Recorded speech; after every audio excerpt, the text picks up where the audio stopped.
Buurtbewoners van om jou in Kloosterlaan in Burgum binnen leuk. Sinds september binnen Kloosterlaan Noord en Manege Hegiem mogelijke locaties voor woningbouw. Het aparte in dit verhaal is dat de bewoners helemaal niet op de hichte stelt binnen hiervan. Terwijl dat het wel in de rietstikking zit. En in tegenstelling tot eerdere locaties die als vakkunstlocaties naar voren kwamen, Kloosterlaan Zuid en Elingslane, die bewoners wien wel op de hichte stelt. En die kon wel gebruik maken van hun inspreekrecht in het open podium. Dus toen wij dit hadden, toen dachten we van jeetje, nou verbaasd wien we. Mirjam had together met haar boervrouw Marike Pama de buurtbewoners vregen. En ook die wien net op een hechte.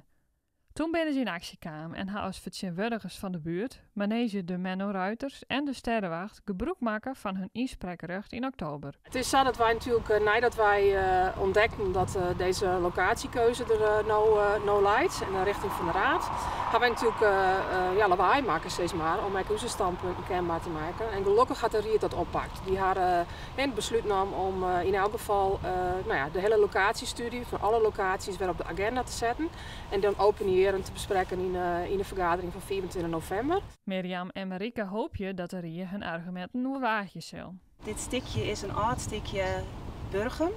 Het had een cultuurhistorisch landschap. Met boomsingels van Staatsbosbeheer. Vogelwacht had je nestkasten ophong. De groene specht als beschermde vogeldier rondwaard. Dat is één van de punten. De toename van het verkeer, de verkeersveiligheid zit hier op het spul. De sterrenwacht observeren die kan eigenlijk alleen nog negeren als het donker om hen heen is.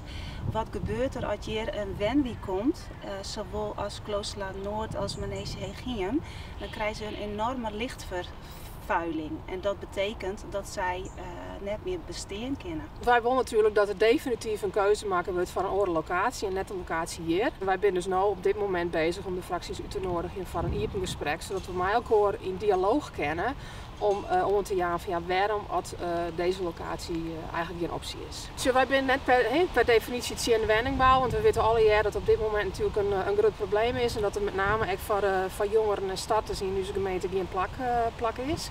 Alleen nog daarmee wel op basis van een juiste argumentatie en de juiste informatie een keuze maken worden.